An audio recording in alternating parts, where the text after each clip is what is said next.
샬롬, 사랑하는 새벽나라 친구들 반갑습니다. 여러분과 함께 수요일 말씀을 묵상할 윤수신 전도사입니다. 새나 친구들, 우디르크 태세전환이라는 말을 아시나요? 우디르는 리그 오브 레전드라는 게임의 캐릭터 중 하나입니다. 이 우디르는 태세라는 기술을 가지고 있습니다. 호랑이 태세, 거북이 태세, 곰 태세 등을 가지고 있는데, 예를 들어 빠르게 공격해야 할 때는 호랑이 태세를, 또 굳건히 수비를 해야 할 때는 거북이 태세를 취합니다. 게임의 상황에 맞춰 태세를 바꿔가며 게임을 운영해가는 캐릭터인 것입니다. 그래서 요즘 인터넷에서 갑자기 태도를 바꾸거나 돌변하는 사람들을 가리켜 우디르크 태세 전환을 했다고 말하는 것을 쉽게 찾아볼 수가 있습니다. 우디르는 몰라도 우디르크 태세 전환이라는 말을 아는 사람은 많이 있습니다.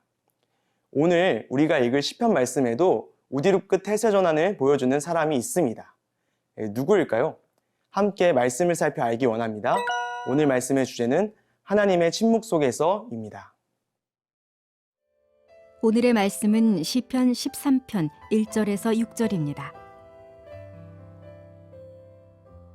오 여호와여, 얼마나 더 나를 잊고 계시겠습니까? 영원히 그리 하시렵니까?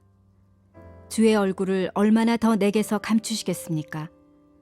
언제까지 내가 걱정해야 하며 언제까지 내가 슬퍼해야 합니까? 도대체 얼마나 더 내 적들이 내 위에 있겠습니까? 오 여호와 내 하나님이여, 나를 보시고 응답하소서. 내 눈을 뜨게 하소서. 내가 죽음의 잠에 빠질 것 같습니다. 그러면 내 적이 내가 그를 이겼다 하고 내가 흔들릴 때 나를 괴롭히던 사람들이 기뻐할 것입니다. 그러나 나는 주의 변함없는 사랑을 믿습니다. 내 마음이 주의 구원을 기뻐합니다. 주께서 내게 은혜를 베푸셨으니 내가 여호와를 찬송할 것입니다. 오늘 시편 말씀을 쓴 사람은 다윗입니다. 다윗은 절망하고 좌절하고 있습니다. 왜냐하면 하나님께서 침묵하고 계시기 때문입니다. 대적들이 끊임없이 다윗을 괴롭히고 있습니다. 원수들이 끊임없이 다윗을 짓누르고 있습니다. 그리하여 다윗은 계속해서 하나님께 기도하고 있습니다. 그러나 하나님께서는 침묵을 지키실 뿐 응답하시지 않습니다. 그래서 다윗은 슬픔 가운데서 절망하고 좌절하고 있는 것입니다. 그런데 5절 말씀에서 다윗의 태도가 급 변화합니다. 함께 5절 말씀을 읽도록 하겠습니다. 그러나 나는 주의 변함없는 사랑을 믿습니다. 내 마음이 주의 구원을 기뻐합니다. 아멘. 이 다윗의 태도가 급 변화하였습니다. 앞서 절망하고 좌절하던 다윗이 지금은 오히려 기쁘다고 고백하고 있는 것입니다. 무슨 이유 때문일까요? 그것은 바로 다윗의 믿음 때문이었습니다. 이 다윗에게는 믿음이 있었습니다. 비록 지금은 절망과 어려움 가운데 있을지라도 끝끝내 하나님께서 이 모든 문제를 해결해 주실 것이란 믿음이 있었던 것입니다. 물론 다윗은 하나님의 침묵하심으로 인해 괴로워했습니다. 그러나 결국엔 하나님께서 침묵을 그치시고 이 모든 것을 해결해 주실 것이란 믿음이 있었기에 태세를 전환하여 기뻐할 수 있었던 것입니다. 사랑하는 새나 친구들, 힘들고 어려운 일이 있으신가요?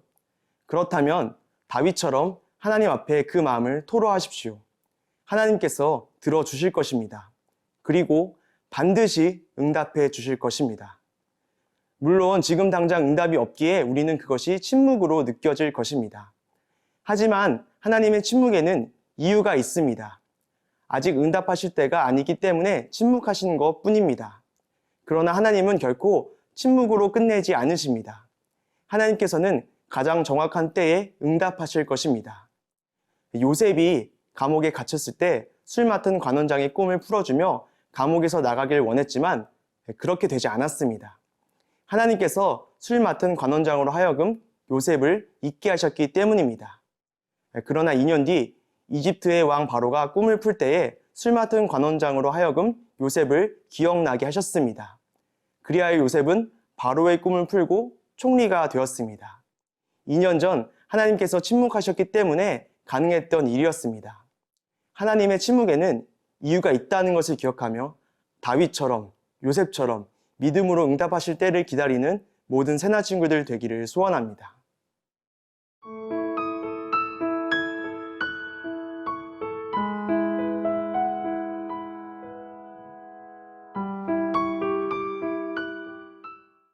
다윗은 하나님의 침묵 속에서도 믿음으로 그 응답하심을 기다렸습니다. 그런데 다윗은 단지 믿는 것으로 끝내지 않았습니다. 다윗은 믿음 가운데서 하나님을 찬양했습니다. 함께 6절 말씀을 읽도록 하겠습니다. 주께서 내게 은혜를 베푸셨으니 내가 여호와를 찬송할 것입니다. 아멘.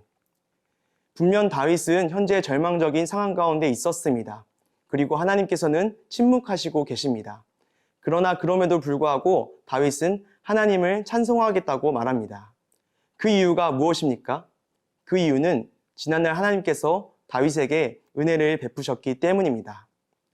다윗은 과거에 은혜를 베푸셨던 하나님을 기억하며 찬송하고 또 앞으로 베푸실 은혜를 기대하며 찬양하고 있는 것입니다.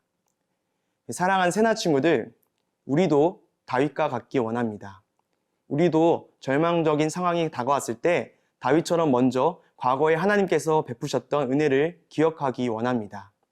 지금의 우리가 있기까지 인도하신 하나님을 기억하기 원합니다. 그리고 기억하는 것을 넘어서 찬양하길 원합니다.